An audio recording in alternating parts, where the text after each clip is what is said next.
Hi, welcome back to another video. And today I will be talking about Roy Cooper, who is set to announce his candidacy for the North Carolina 2026 Senate race sometime next week or next week, sooner, according to Politico, being on Monday. Now, Roy Cooper is the former governor of North Carolina. Very popular governor. We've talked about him multiple times on the channel. And for a while now, for these past couple of months, he has been a potential candidate, and in my opinion, and in others, the strongest candidate the Democrats can put up, and possibly the only, good option the Democrats have. And now it looks like Roy Cooper is going to be jumping in this race. According to Politico, Roy Cooper is expected to announce his campaign for the North Carolina Senate as soon as Monday, according to two people directly familiar with the former governor's decision. Popular Fortune governor entrance into the Senate race for a seat. Republican Senator Tom Tillis is leaving open with his announcement last month that he won't seek re-election, is expected to transform the Senate race into the most competitive of 2026. Democrats, facing a difficult path to seizing control of the Senate next year, landed their dream recruit with Cooper, who would enter the race as a favorite.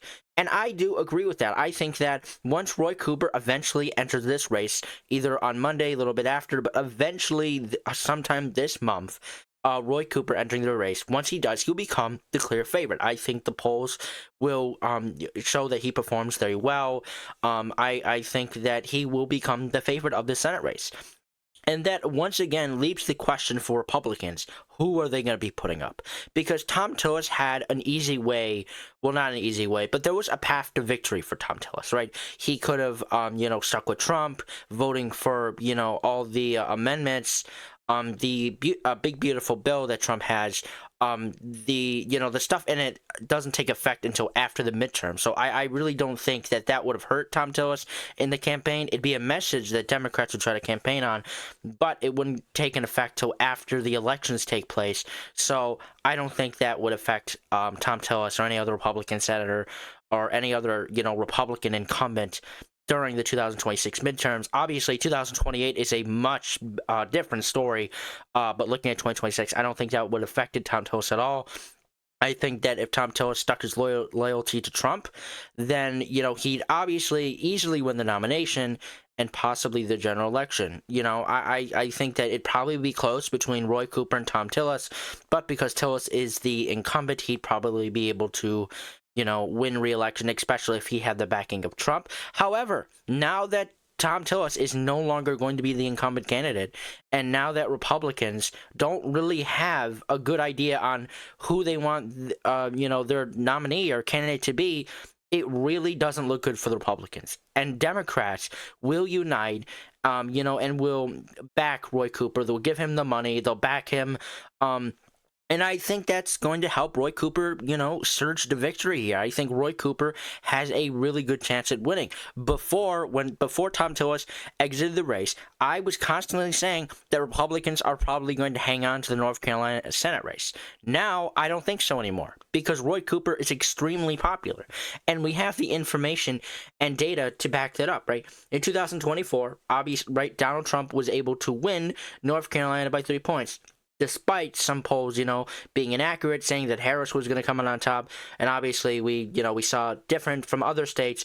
But Donald Trump was able to come out on top in North Carolina just by 3 points. On the governor level, Republicans didn't do so well. And that just had to do with the candidate, right? Mark Robinson got destroyed by 15 points, which had to do with the scandals, with the CNN exclusive. And there were so many things that hurt Robinson, but also helped Trump. And especially with Donald Trump, removing ties from Robinson, Republicans trying to stay away from him because of how damaging he was. And in the end, Robinson, lost by almost 15 points.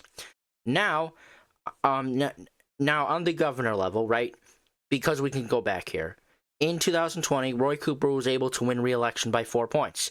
Roy Cooper, again, being a popular governor, he was elected in 2016, which, by the way, was a year where Republicans performed very well. This was the year Donald Trump was first elected president. You had this, this race, Cooper winning very, very closely, a upset. And he was able to, enter the governor's mansion and then win re-election in a year that, obviously, right, performed well for the Democrats, and obviously not for the Republicans. This was the year that Donald Trump lost re-election to Joe Biden. This was the year that Democrats took back control of the Senate, and kept the House of Representatives. And so Roy Cooper was able to, be reelected by 4.5 points, or 4.5 points. And of course, in 2024, now Roy Cooper was not on the ballot, but still, Republicans performed poorly, losing by 15 points here, despite Trump on the presidential, level, winning North Carolina 3 times. He won North Carolina last year by 3 points. In 2020, he beat Joe Biden by 1.3 points. And in 2016, he beat Hillary Clinton by 3.7 percentage points. So North Carolina on the presidential level has gone very, very well for Republicans. But if you put it on a level for the governor or Senate, it's a whole different story. Why? Because Donald Trump isn't on the ballot. And it all comes down to the candidate.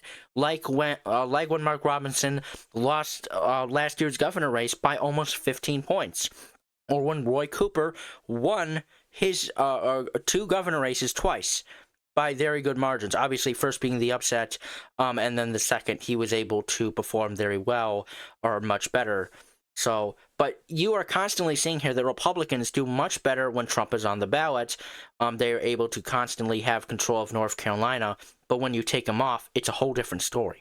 Republicans perform very well. Democrats do much better.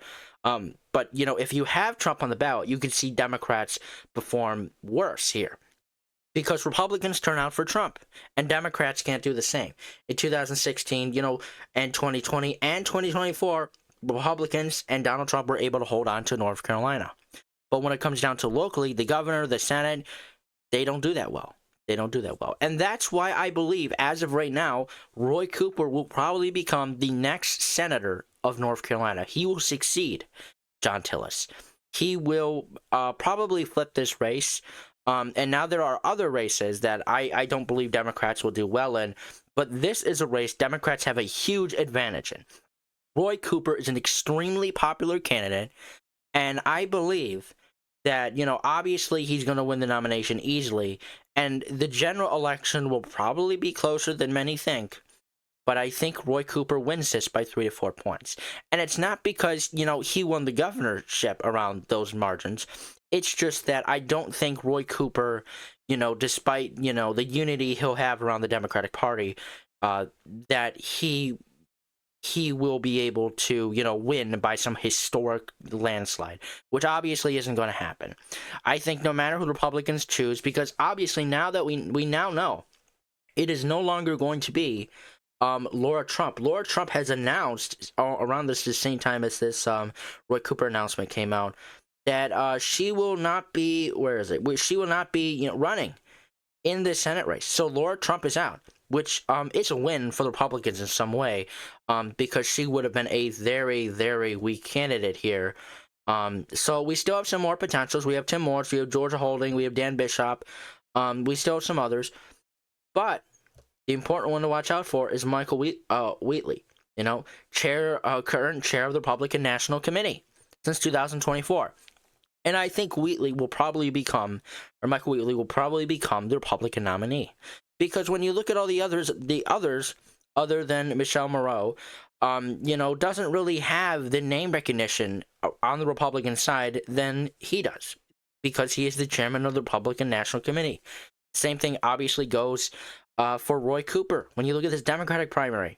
So obviously we have some other declared candidates here, but Roy Cooper, he has the name recognition on the Democratic Party side. And it's why I believe that he will easily win the nomination and probably the general election too. Well, not easily, but 3 to 4 points. So with these announcements, Roy Cooper and Michael Wheatley, coming out with these announcements, both on the Democratic Party side and the Republican Party side, I believe these two will probably be facing off in November, and it's probably going to be a close race. But in the end, Democrats will probably come out on top. Why? Because Republicans do very poorly when it comes down to locally in these swing states. We saw it in Pennsylvania when Josh Shapiro won by a huge margin. We saw it in Michigan when Whitmer won by a huge margin. We saw it in North Carolina in last year when Republicans lost by a huge margin. Mark Robinson lost by almost 15 points. And there are other states I could point to that are also swing states. But you get the idea. And it's why I believe, as of now, Roy Cooper will probably become the next senator for North Carolina. He will succeed John Tillis, and, he will become the next senator. But there are still other candidates to jump in the race here, and I assume that, we'll probably see more candidates jump in here, both on the Democratic side and Republican side. However, I don't think it will matter, for Roy Cooper anyway. If Michael Wheatley sees some serious challenger that maybe Trump backs, that will be quite interesting, but I doubt it. I think that Cooper and Wheatley are going to become the nominees, and they will face off in November. Still some candidates to watch out for, but until then, that is the video for today. I hope you guys enjoyed watching. If you did, please like and subscribe, and I will see you all in the next video. Bye.